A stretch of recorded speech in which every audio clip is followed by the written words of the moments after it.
देमालासि आरो रायजो राजा नोंथांमोन जेब्ला मोनसे हारिया नेवसि जायो मुगुइ जायो आरो गादब जायो आरो मोननांगौ मोनथायफोरखौ होजाया अब्ला बै सुबुं एबा हारिया जांख्रिखांनो बिरग्रायखांनो मोनथाय दं नांगौ जायोब्ला गोहो बोलोजों नांनो आरो जुजिनोबो मोनथाय दं आरो बे मोनथायखौ लानानैनो बुहुमनि गासैबो जायगायावनो जांख्रिखांदों जुजिदों आरो नांदों 1948 मायथाइयाव फोसावनाय डिक्लेरेशन अफ हिउमेन राइट्सआवबो बे मोनथायखौ रोखा रोखायै फोसावनाय जादों बेनिखायनो जोंबो जोंनि मोनथायनि थाखाय सोमावसारदों आरो जांख्रिखांदों बुहुमनि बिखायाव फिसा एबा गेदेर गासैबो हारियानो गावनि सिनायथि राव हारिमुजों गावनि हायाव मान सन्मानजों थांनानै थानो हानायनि मोनथाय दं Respected and distinguished guests and ladies and gentlemen, when a nation or a people is despised, discriminated, exploited, oppressed and dominated, and their rights are ignored and neglected, a nation or peoples has the right to rebel, right to fight, including right to use force. The Declaration of Human Rights in 1948 in the third preamble to the declaration states that if the rights are ignored and neglected, the people have the right to rebellion. In other words, rebellion is an inherent and inalienable right when the state which monopolizes the means of violence employs it in a partisan manner to defend the present status quo and perpetuates and reproduces oppressive conditions for the mass people. But when a nation or community that voices or fight for their right becomes an enemy to the state, worthy of being killed, and now our people are no exception.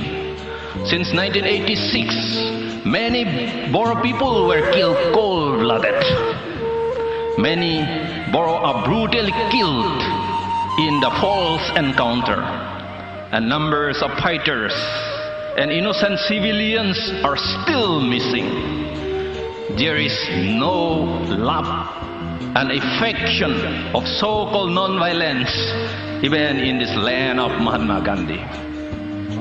जेब्लानो मोनसे हारिया एबा सुबुंफ्रा गावनि मोनथायनि थाखाय होज्रिखाव दाबि दावा खालामो आरो जुजियो अब्लानो बै हारिया एबा सुबुंफ्रा हादोरनि एबा सोरखारनि थाखाय सुथुर जायो बुथार जायो गावथार जायो दिनै बर'फोरखौबो गावनि मोनथायनि थाखाय होज्रिखावनाय आरो जुजिनायनि थाखायनो जुनादफोर बायदि गावथारदों बुख्रुबदों हमदों आरो जेलाव दोनदों बेनिखायनो बे बुहुमाव अन्नाय एबा अहिंसा एबा नन भायलेन्स होनना जेबो गैया सम आरो थासारिया जेरै थिनो जों बेबायदिनो दावगानांगोन बेबायदिनो जों जुजिनांगोन आरो थांनानै थानो नाजानो नांगोन गेदेमा आलासि आरो रायजो राजा नोंथांमोन बर' होनबाय थाब्लानो जों बर' जाया जों गावनि सिनायथिखौ लाखिनो हाया बर' जानो थाखाय जि खालामनांगौ जों बेखौ गावनो खालामनांगोन गावनि सिनायथि आरो महर मुस्रिखौ जों गावनो बेरखांहोनांगोन साफ्रोमबो बर'आनो नाजानांगोन जोंनि जि सिनायथि बेयो जोंनि नखरावनो बेरखांग्रोनांगोन Our identity must start at our home. जोंनि जि सिनायथि बर'नि जि सिनायथि बे जोंनि नखरावनो बेरखांजेननांगोन माबायदि जों जोंनि सिनायथिखौ जोंनि नखराव माबायदियै जों बेरखांहोनो बे गेदेर सोंलु नङा गावनि नखराव बर'नि सिनायथिखौ जागायजेननाया गोब्राब नङा। जों एसे गोसो होयोब्लानो सानोब्लानो जोंनि सिनायथिखौ जों गावनि नखरावनो बेरखांहोनो हायो। जों गावनो बर' होननानै सिगाङै सिनायथि होनो हायो। जोनोम जानाय लोगो लोगोनो गावनि फिसा एबा गथ'फोरनि मुंखौ गावनि बिमा रावजों सोदोबजों लाखिब्लानो जों जोंनि हारिनि सिनायथिखौ गावनि नखराव जागायजेननो हायो। बिमा रावखौ जोंनि गथ'फोरनो फोरोंब्लानो जों जोंनि सिनायथिखौ गावनि नखराव जागायजेननो हायो। जोंनि आबै आबौ आइ आफामोना फोरोंलांनाय खोन्थालांनाय गारलांनाय नेमखान्थिफोरखौ लाखिनानै जों गावनि सिनायथिखौ होनो हायो। अनला खारै मैद्रु बाथोन आरो एम्फौ एनला जानानैबो जों जोंनि सिनायथिखौ बेरखांहोनो हायो।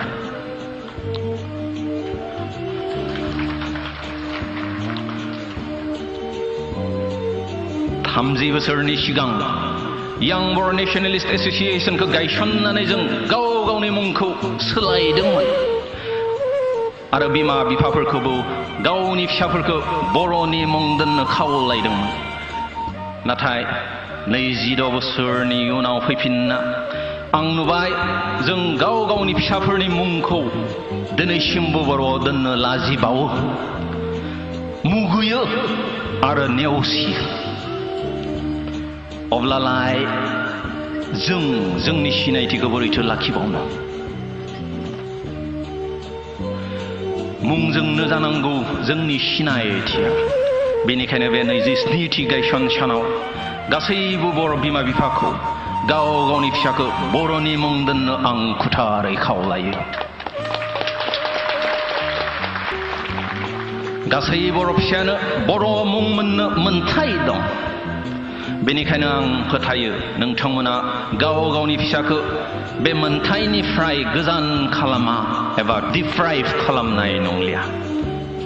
गाबोननिफ्राय जोनोम मोननाय साफ्रोमबो बर' फिसाफोरखौ बर' मुं होनो आं खुथारै आरोबाव खावलायो। गेदेमा रायजो राजा आरो नुजाथिफैनाय आसि नोंथांमोन, नांनाय जुजिनाया जोंनि थाखाय गोदान नङा। गोदो गोदायनिफ्रायनो आबै आबौ आइ आफामोना इनाय अनागारि नंखाय बाखाय मुगैजानाय, नासयजानाय, नेवसिजानाय, सोबख'जानाय आरो नासयजानाय आरो सुथुरनि हेंथायै आखायाव धाल थुंग्रि लानानै नांबोदों आरो जुजिबोदों। बेनिखायनो दिनै जों मैसाग्राफोरनि आखायाव धाल थुंग्रि नुयो।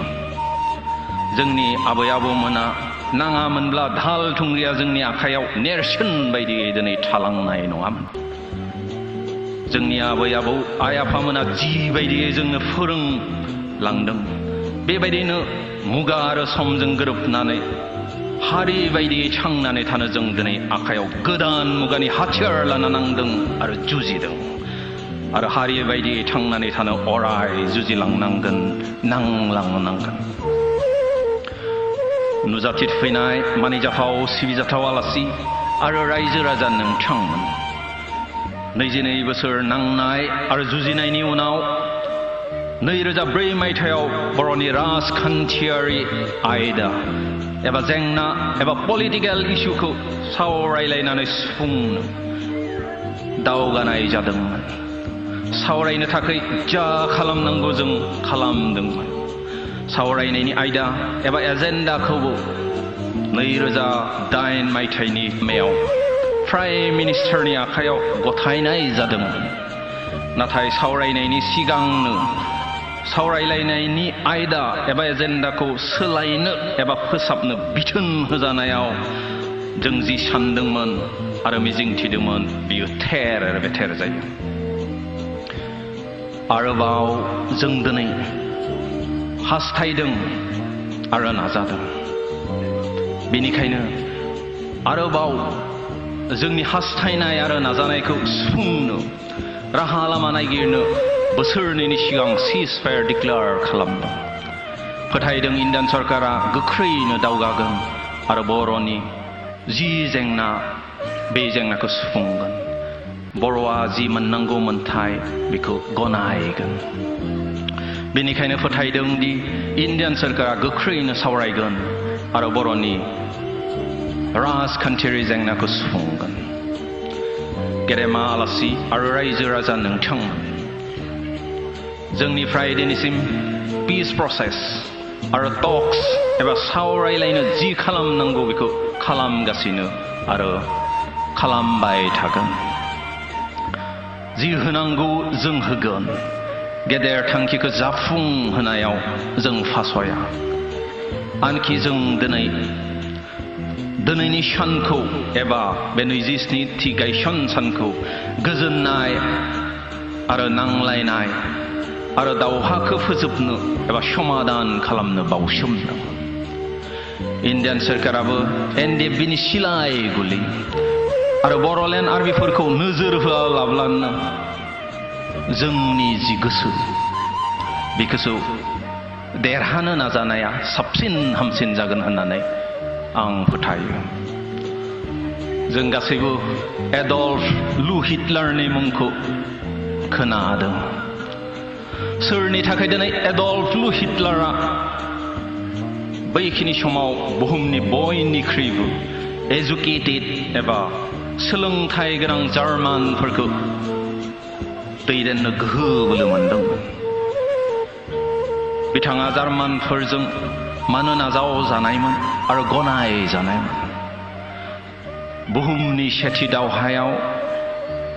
सेथि दावहानि उनाव देरहानाय दोलोआ जि भार्सेलिस ट्रिटि एबा गोरोबथा खालामदोंमोन बिसोर एडल्फ हिटलारखौ सोरजिदोंमोन दावहायाव जेननाय हादोर जार्मानिखौ देरहासार जानाय हादोरफ्रा नंखाय बाखाय गासैखौबो नारसिनदोंमोन आरो सरजाबदोंमोन आरो बिनि थाखायनो हिटलारा सिखांखांदोंमोन आरो बुहुमखौनो देरहासार खालामनो नाजादोंमोन हास्थायदोंमोन नारसिननाय सरजाबनाय आरो सिगिजानायजों गासैबो जाजोबा मान सन्मान होलायना गोसो गोथारै सावरायनो हाब्लासो सावरायनाया जाफुंगोन आरो गोजोनै दावगालांनो हागोन नङाब्ला बर'नि गेजेरावबो एडल्फ लु हिटलारफोर बायदि मानसि जोनोम मोननाया जेबो गेदेर बाथ्रा जानाय नङा बर'नि जि हारि बायदि थांनानै थानायनि जुजिनाय आरो दावहा बेखौ माब्लाबाबो सिगिनानै आरो गावथारनानै बुथारनानै फोजोबनो हानाय नङा फोथायदों इन्डियान सरकारा मोननांगौ मान सन्मानखौ होना NDFB जों सावरायगोन आरो बर'नि हास्थायनाय आरो नाजानायखौ गनायगोन Respected and distinguished guests and ladies and gentlemen, in 2004 we have declared ceasefire to find ways and means to resolve the conflict. We did everything for the peace process and the resolution of the conflict. We even submitted our proposed agenda to start the formal political talks on the 30th May 2008. But we were simply asked to amend and revise our proposed agenda before the talks and negotiation. It was like dictation, intimidation, threatening, and humiliation on us. So the hard-earned peace process was shattered and broken into pieces. Again today, we have come forward to find ways and means to resolve the conflict. Once again, we have come forward for negotiation and talks. Today we are doing everything and committed to peace process and resolution of the conflict. We are doing everything to strengthen the peace process. Even we have dedicated this 27th anniversary of National Democratic Front of Boroland for peace and resolution of the conflict. But the talks and negotiation will be successful only when parties concerned can respect and honor each other. It is better that the government of India wins our heart and mind. We all know about Adolf Hitler. Adolf Hitler would not have been born and come to power to rule the then most educated population of the world. He was a creation of Versailles Treaty. He was the creation of humiliation of Versailles Treaty that dictated by the conquerors at the end of the First World War. If the Bodo people are not respected, their rights are not honored, it is not surprising when, like an Adolf Hitler is born among the Bodo people. We are just fighting to be heard and the rights of the Bodo people to be taken seriously. So I hope that the government of India will respect our voice and hope that our rights will be taken seriously by the government of India. जों जोंनि हास्थायनाय आरो नाजानायखौसो खोनाथों आरो गोसो होथों होनना जुजिदों आरो नांदों। फोथायदों Indian सरकारा जोंनि होज्रिखावनाय आरो जुजिनायखौ मान होगोन आरो जोंनि मोनथायखौ गनायगोन। To Hegel, everything changes, and change is the only reality in this world. The world is revolutionary itself. It is changing. It is transforming. Even the political boundaries and maps of the world are changing constantly. So we can change ourselves. We can transform ourselves if we are united and strengthen our hands together. We can change our future, our fate, our destination. बुहुमा अराय सोलायदों आरो गुरस्लायदों। हादोरनि सिमा, सावगारि आरो सोरखार गासैबो सोलायदों। हेगेल बुंनाय बायदिनो बे बुहुमाव सोलायनाय आरो गुरस्लायनायानोल' सैथो। जोंबो गोसो खालामोब्ला सोलायनो आरो गुरस्लायनो हायो। खौसे आखाइ मिलायोब्ला जोंबो जोंनि खाफाल आरो इयुनखौ सोलायनो हायो, गुरस्लायहोनो हायो। सानथामनि सिगां थामहिनबा 30 सेप्तेम्बरनि मोनाबिलियाव मानिनां रुंसारि MLA बिनय खुंगुर बसुमतारिनि बाजैया जोंनि केम्पआव फैदोंमोन आरो बुंदोंमोन आं जायगाखौ सोलायनाय बायदि मोनदों होनना। रायजो राजा आरो NDFBनि सोद्रोमाफोरनि खौसे हास्थायनाय, नाजानाय आरो मावसोमनायावनो जायगाया सोलायदों होननानै आं बिथांनो बुंफिनदोंमोन। दिनै जों जि जायगायाव जिरायदों, जों जि जायगायाव गसंदों, बे खासिबारिनि गेलेग्रा फोथारावबो जेबो गैयामोन। लांदांदांमोन, लांदां फोद्दांमोन। नाथाय रायजो राजा आरो NDFBनि मावथिफोरनि खौसेथि नाजानाय हास्थायनायाव बे फोथारा समायना मेलखुंथावना फोथार दिनै जादों। बेबायदिनो खौसे नाजायोब्ला आरो हास्थायोब्ला जोंबो बे बुहुमनि बिखायाव गावनि सिनायथिजों थांनानै थानो हागोन। समायना रमायना बर'लेण्डआ बेरखांगोन। সন্মানীয় অতিথি আৰু শ্ৰদ্ধেয় ৰাইজ, যদি 80% অবড়োসকলে জীয়াই থকাকলৈ আতংকিত হয় আৰু ভয় কৰে, তেন্তে অবড়োসকলে হিচাপ দিয়াৰ নিচিনা 20% বড়োসকলে জাতি হিচাপে জীয়াই থকাকলৈ আতংকিত নহ'ব কিয়? নকৰিব কিয় ভয়? আমি যদি সংখ্যা গৰিষ্ঠতা বা 80% হ'লেহেঁতেন জীয়াই থকাৰ কাৰণে সংগ্ৰাম কৰাৰ কোনো প্ৰয়োজন নাছিল। 80%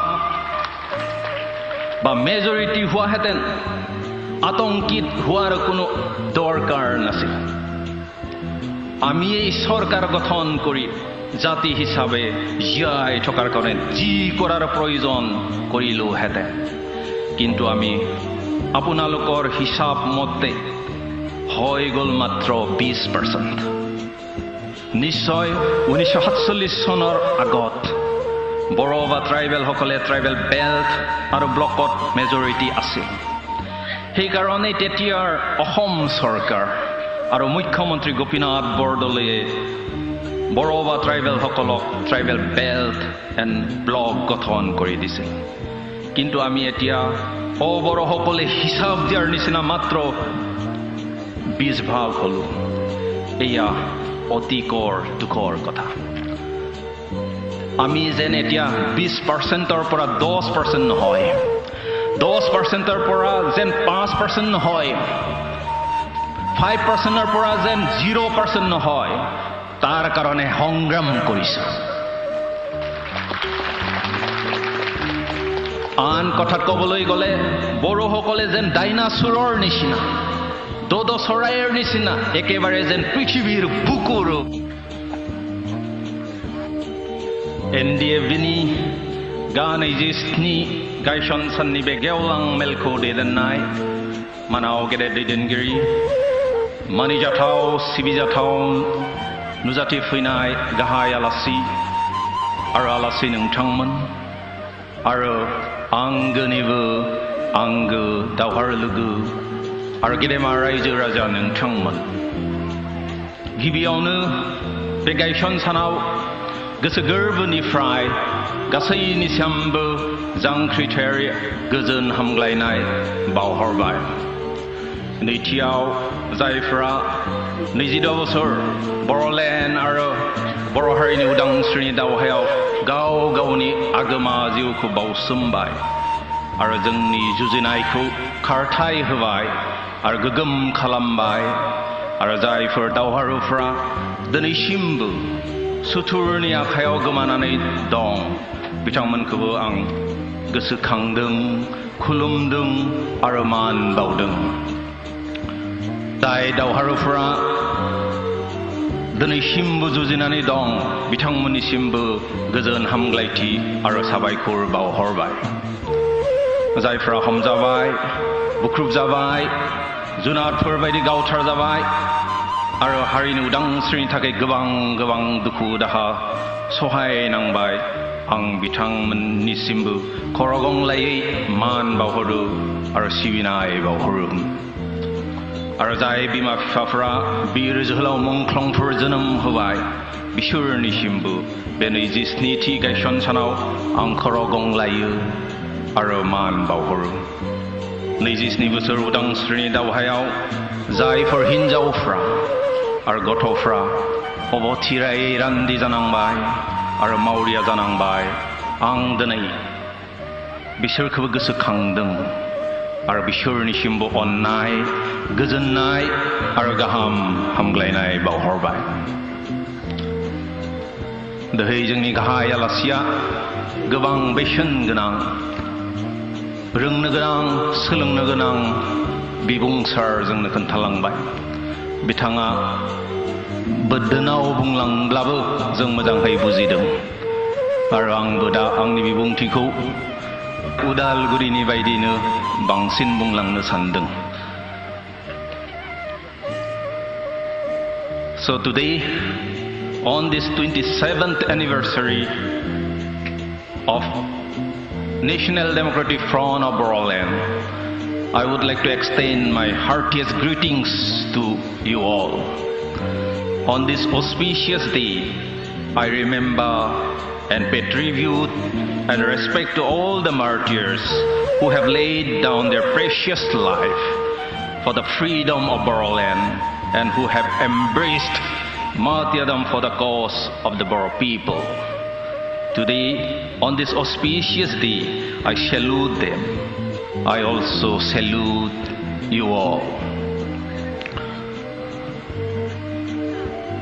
दिनैनि सानावनो 27 बोसोरनि सिगां थामहिनबा 1982 मायथाइनि 3 अक्ट'बराव बर' सिकिउरिटि फर्स एबा गुसुङै BSFखौ बै जोंनि सोनाबहा नुहुरनाय LP स्कुलावनो माखासे मेंनो रोङै हारि अनफावरि बर' जोहोलावफोरनि नाजानायाव हरसे सावरायलायनानै सुदेम गोजोन फुंबिलियाव गायसनदोंमोन।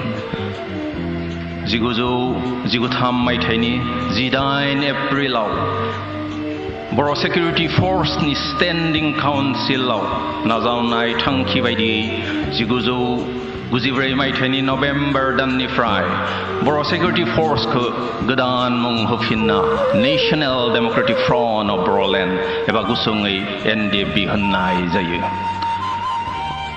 बै गायसन साननिफ्रायनो दिनैसिम बर' सिकिउरिटि फर्स एबा नेशनेल डेम'क्रेटिक फ्रन्ट अफ बर'लेण्डआ गासै सानथौहाय जाथाय आरो जेंना जेंसिनि हेंथायै गसंबोदों, जुजिदों आरो नांबोदों।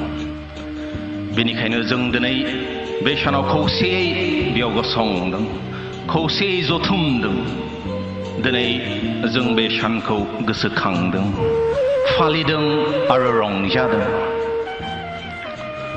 दिनैनि साना बर' हारिनि जिउआव गोसोखांथाव आरो रंजाथाव सान, दुगानानै लाथाव सान, बर' हारिनि जारिमिनाव मख'जाथाव सान। हरसे सावरायलायनायनि गेजेरावनो बर' सिकिउरिटि फर्स एबा नेशनेल डेम'क्रेटिक फ्रन्ट अफ बर'लेण्डआ दि बेरखांदों एबा जोनोम मोनदों बे नङा।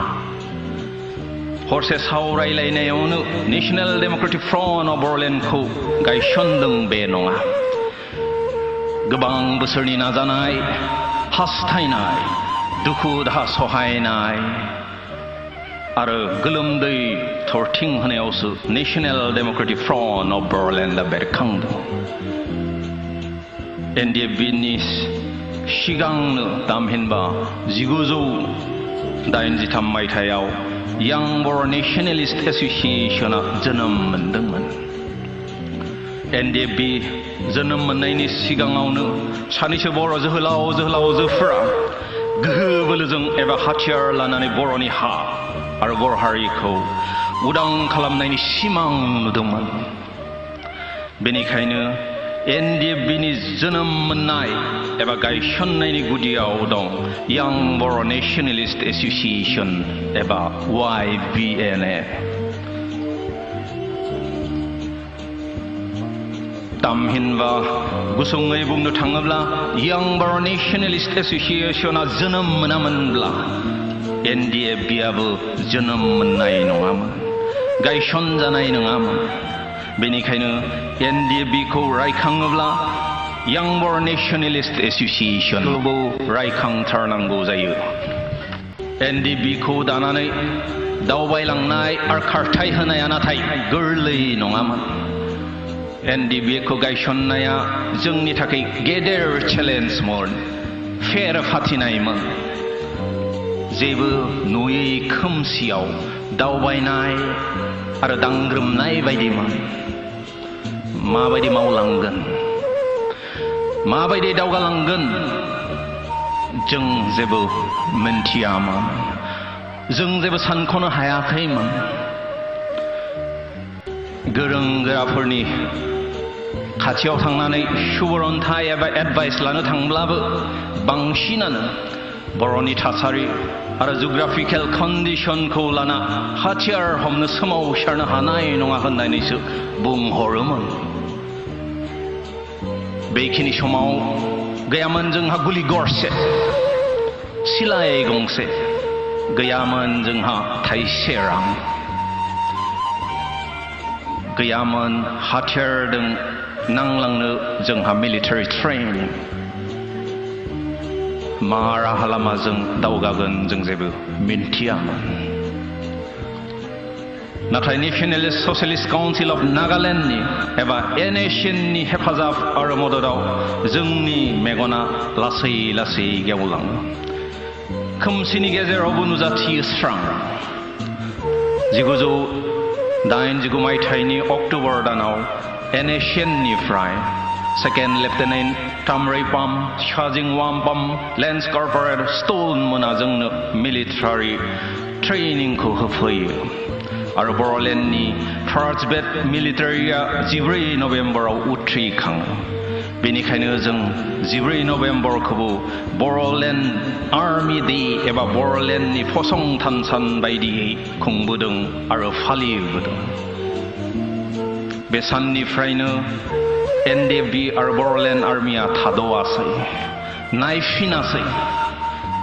बेनिखायनो आं दिनै NACN आरो GPRN खौ बिथांमोननि हेफाजाब आरो मददनि थाखाय गोसो गोरबोनिफ्राय साबायखर बावहरो।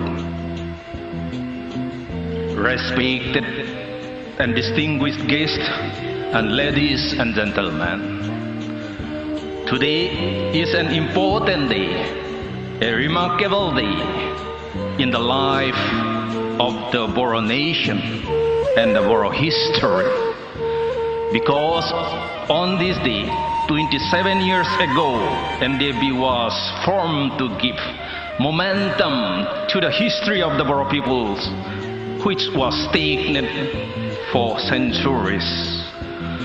So we are recalling this day and celebrating today with happiness and joy. However, the formation of the National Democratic Front of Bodoland was not easy. It was a challenge to us. We were like walking and groping in the darkness. But the help and support of NACN and GPRN gave momentum to the struggle of NDFB. NACN was kind enough to send instructor Second Lieutenant Daimary Pam, Sergeant Wang Pam, and Lance Corporal Stone to impart the military training for the Bodoland Army. The first batch of Bodoland Army was raised on the 14th November 1989. Therefore, on this auspicious day, I would like to express my thankful and grateful to the NACN and the GPRN. However, may be difficult. Since the formation of the National Democratic Front of Bodoland, we have never looked back. Rather, we have been fighting and standing against all the odds and adversary. जौथाय बोसोर नेवसि जानाय, मुगै जानाय, सोबख' जानाय, नासय जानाय आरो गादब जानाय बर' हारिनि जारिमिना जेब्ला दोम थाथ'बायमोन, अब्लानो नेशनेल डेम'क्रेटिक फ्रन्ट अफ बड'लेण्डखौ बर' हारिनि जारिमिनखौ खारथाय होनो गायसन